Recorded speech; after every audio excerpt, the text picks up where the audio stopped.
మా ఛానల్కి స్వాగతం. చూస్తున్న వీక్షకులకు ప్రేక్షకులకు ప్రియ కాళ భైరవ భగవద్బంధులకి స్వాగతం పలుకుతూ మమ్మల్ని ఎంతగానో ఆదరిస్తూ ఉండబడినటువంటి ప్రియ సోదర సోదరీమణులకు, సనాతన ధర్మ సంరక్షకులకు, జ్యోతిష్య అభిమానులకు అందరికీ బుధ భగవానుడు ఏడాది తర్వాత వృశ్చిక రాశిలో సంచారము చేయడం వలన సకల శుభాలను, సకల మంచి బుద్ధిని, మంచి జ్ఞానాన్ని, సత్ప్రవర్తనని కలిగించాలని కోరుకుంటూ ఆశీర్వదించమని ప్రార్థన చేద్దాం. బుధుడు అనగానే మన బుద్ధికి సంబంధించిన స్వామివారు. అంటే మన బుద్ధి ఎలా ఉండాలంటే కూడా నిత్యము అప్రమత్తత కలిగి ఉండడం, ధర్మబుద్ధి కలిగి ఉండడం, సిద్ధి బుద్ధి అంటారు. అంటే విఘ్నేశ్వర స్వామివారి యొక్క భార్యలు ఇరువురైతే వారు సంకల్ప సిద్ధి, సంకల్ప బుద్ధి అంటూ ఉంటారు. కనుక వారి యొక్క ఆశీస్సులు మనకు ఎలా మంచి బుద్ధి కలిగినప్పుడే మనిషి జీవన విధానం, సత్ప్రవర్తన, ఆరోగ్యము, నియమము, క్రమశిక్షణతో కూడిన జీవనాన్ని అందరికీ ప్రసాదించాలని కోరుకుందాం.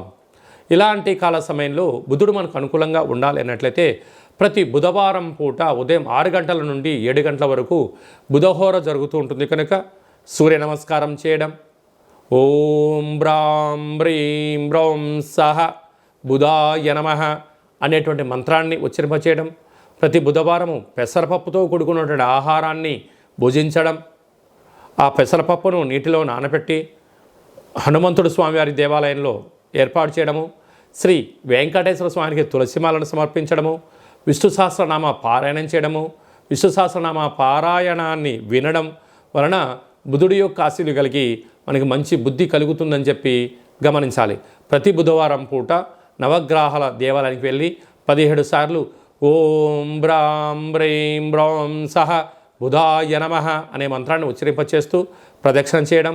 అలాగా 1 కేజీ 700 గ్రాముల పెసర్లు కానీ, పెసరపప్పును కానీ పసుపు రంగు అంటే విశేషమైన ఆకుపచ్చ రంగు కలిగినటువంటి మూట కట్టి పసుపు, కుంకుమ, గంధము, అక్షంతలు కలిపి అక్కడ నవగ్రహాల దగ్గర ఉంచడము, పూజారికి దానం చేయడము, నానబెట్టినటువంటి ధాన్యాన్ని గోమాతకు ఏర్పాటు చేయడము, నదిలో వేయడం వలన మంచి బుద్ధి, మంచి జ్ఞానము మన సొంతం అవుతుందని చెప్పి గమనించాలి. మిథున రాశి వారికి ఏడాది తర్వాత బుధ భగవానుడు వృశ్చిక రాశిలో 6వ స్థానంలో సంచారం చేయడం వలన ఇది చాలా మంచి పరిణామం అని చెప్పి గమనించాలి. నూతన ప్రయత్నాలు కలిసి రావడం, గతంలో మీరు ఏదైతే కార్యక్రమాలు చేస్తున్నారో వాటన్నిటికీ మీ బుద్ధి బలము, భగవంతుడి యొక్క ఆశీస్సులు, సత్ప్రవర్తన, సమిష్టి కృషి కలిసి రావడం వలన ఉన్నతమైనటువంటి మరో మైలురాయిని మీరు అధిగమించబోతున్నారు. సభల యందు, సమావేశాల యందు పాల్గొనడం, అనేక రకాల ఆధ్యాత్మిక కార్యక్రమాల్లో పాల్గొనడం, మీకు మంచి బుద్ధివంతులు, జ్ఞానవంతులు, అదృష్టవంతులు, మీరు ప్రణాళికావంతులు అని చెప్పి అనేక మంది మిమ్మల్ని పొగడ్తలతో ముంచెచ్చే పరిస్థితి ఉంటుంది. కనుక అలాంటి దయచేసి పొగడ్తలు వచ్చినప్పుడు పొంగిపోవద్దు, ఏదైనా ఇబ్బంది వచ్చినప్పుడు కుంగిపోవద్దు. రెండింటి సమస్థితిలో చూసుకోండి. మిథున రాశి వారి యొక్క అధిపతి ఆ బుధుడే అవ్వడం వలన, ఇక్కడ ఆ బుధుడు 6వ స్థానంలో ఉండడం వలన శత్రువులపైన విజయం మీ సొంతం అవుతుందని చెప్పి గమనించాలి.